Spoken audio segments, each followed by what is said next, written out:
نحمده ونصلي على رسوله الكريم أما بعد فأعوذ بالله من الشيطان الرجيم بسم الله الرحمن الرحيم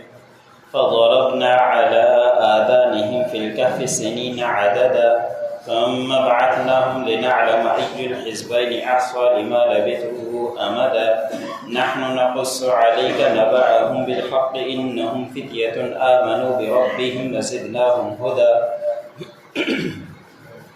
وربطنا على قلوبهم إذ قاموا فقالوا ربنا رب السماوات والأرض لن ندعو من دونه إلها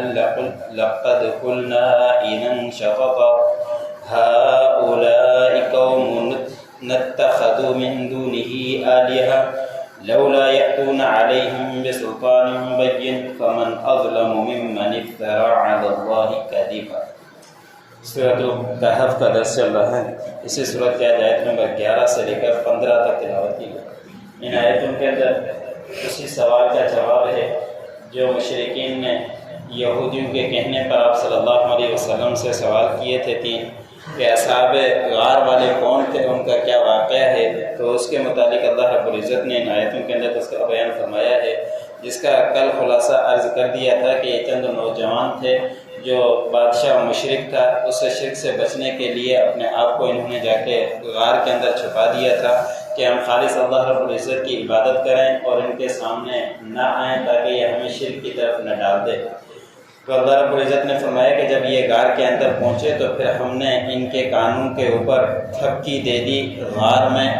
گنتی کے کئی سالوں تک 309 سال تک وہ اسی غار کے اندر پڑے رہے۔ پھر اللہ رب العزت نے ان کو اٹھایا، زندہ کیا تھا، اس کا تذکرہ اگلی آیتوں کے اندر آئے گا۔ تو اتنے عرصے وہ ٹھہرے رہے، اللہ رب العزت نے فرمایا کہ ان کے کانوں پر ہم نے پردہ ڈال دیا اور وہ پڑے ہی اندر رہے گنتی کے کئی سال تک۔ پھر اللہ رب العزت نے فرمایا کہ ہم نے ان کو اٹھایا اور تاکہ ہم جان لیں کہ ان دو گروہوں میں سے کون زیادہ اچھے طریقے سے گنتی کو جانتا ہے کہ کتنا عرصہ ٹھہرے تھے۔ اب یہ دو گروہ کون سے ہیں، اس میں مفسرین کا اختلاف ہے۔ مفسرین مختلف باتیں ہیں تفسیروں کے اندر۔ ایک کہتے ہیں کہ یہ غار کے اندر جو 7 افراد تھے انہی کے 2 گروہ بن گئے، یعنی 3 جنوں نے کہا کہ ہم اتنا عرصہ ٹھہرے اور 4 جنوں نے کہا کہ ہم اتنا عرصہ ٹھہرے۔ پھر نہیں تو پھر ایک تو یہ غار والے اور دوسرے گروہ جو کافر تھے جب یہ اندر گئے تھے اس وقت ان کا آپس میں اختلاف ہو رہا تھا کہ کتنے عرصے ٹھہرے۔ جب یہ اٹھے تھے تو انہوں نے کہا کہ 1 دن یا 2 دن ہم یہاں غار کے اندر ٹھہرے ہیں، اس کے بعد ہماری آنکھ کھل گئی ہے، اور کچھ نے کہا کہ اس کے بارے میں اللہ رب العزت ہی زیادہ جانتا ہے کہ کتنا عرصہ ہم ٹھہرے۔ پھر اللہ رب العزت نے فرمایا کہ جو یہ آپ سے سوال کرتے ہیں ہم آپ کے اوپر ان کی خبر بیان کرتے ہیں سچائی کے ساتھ، حق کے ساتھ۔ بے شک وہ ایک جماعت تھی جو اپنے پروردگار کے اوپر ایمان لے کر آ گئی تھی، پھر انہوں کے ہدایت کے اندر مزید اضافہ ہو گیا، اور پھر جب یہ شروع میں چھپے تھے تو کسی طرح بادشاہ کو علم ہو گیا کہ یہ ہمارے معبودوں کے علاوہ کسی اور کی پوجا کرتے ہیں، معبود کسی اور کو بنایا ہوا انہوں نے، تو ان کو اپنی مجلس میں بلایا تھا۔ اس کا تذکرہ اللہ رب العزت نے فرمایا کہ جب وہ بادشاہ کے سامنے آئے تو اللہ نے فرمایا کہ ہم نے ان کے دلوں کو مضبوط کر دیا تھا۔ جب یہ کھڑے ہوئے بادشاہ کے سامنے اور بڑے بادشاہ کے سامنے، اور جو شرک کا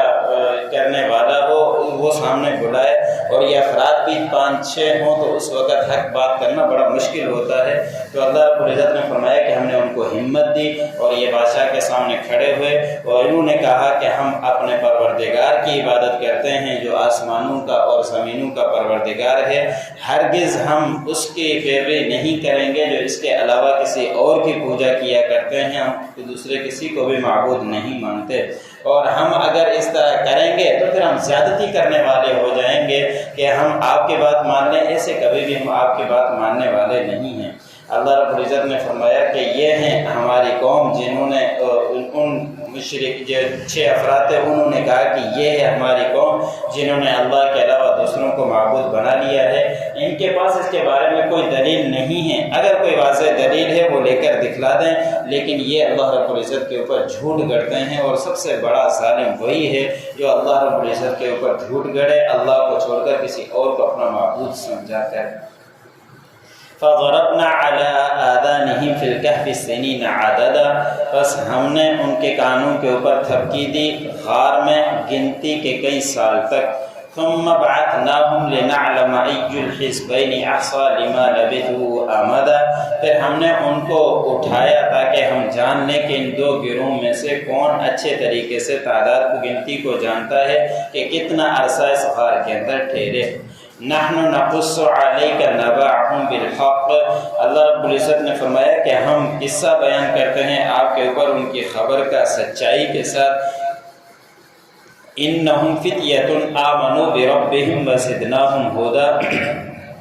بے شک یہ ایک جماعت تھی جو اپنے پروردگار کے اوپر ایمان لے کر آ گئی تھی اور ان کے ایمان کے اندر، ہدایت کے اندر مزید اضافہ ہو گیا تھا۔ وَرَبَطْنَا عَلَىٰ قُلُوبِهِمْ، اور ہم نے ان کے دلوں کو مضبوط کیا۔ اِذْ قَامُوا فَقَالُوا رَبُّنَا رَبُّ السَّمَاوَاتِ وَالْأَرْضِ، جس وقت وہ کھڑے ہوئے بادشاہ کے سامنے اور انہوں نے کہا کہ ہمارا پروردگار اور جو وہ ہے جو آسمانوں اور زمینوں کا پروردگار ہے۔ لَن نَّدْعُوَ مِن دُونِهِ إِلَٰهًا لَّقَدْ قُلْنَا إِذًا شَطَطًا، ہرگز ہم نہیں پکاریں گے اللہ کے علاوہ کسی اور کو معبود، تحقیق ہم نے کہی ہے اس وقت تو ہم کہیں گے زیادتی والی بات۔ هَٰؤُلَاءِ قَوْمٌ اتَّخَذُوا مِن دُونِهِ آلِهَةً، یہ ہے ہماری قوم جنہوں نے اللہ کے علاوہ دوسروں کو معبود بنا لیا ہے۔ لولا یأتون علیہم بسلطان بین، اس بات کے اوپر پھر یہ کیوں دلیل نہیں لاتے اللہ کے علاوہ جو دوسروں کی پوجا کیا کرتے ہیں، ان کے پاس یہی دلیل ہے کہ ہمارے آبا و اجداد وہ تم کی ہی عبادت کیا کرتے تھے اور کوئی ان کے پاس دلیل نہیں۔ فمن اظلم ممن افترى على الله كذبا، اس سے بڑا ظالم کون ہوگا جو اللہ کے اوپر جھوٹا افترا گھڑے۔ جو پڑھا سننے والوں کو بتا۔ الحمد لله رب العالمين والعاقبة للمتقين، الصلاة والسلام على خاتم الأنبياء، ربنا آتنا في الدنيا حسنة وفي الآخرة حسنة،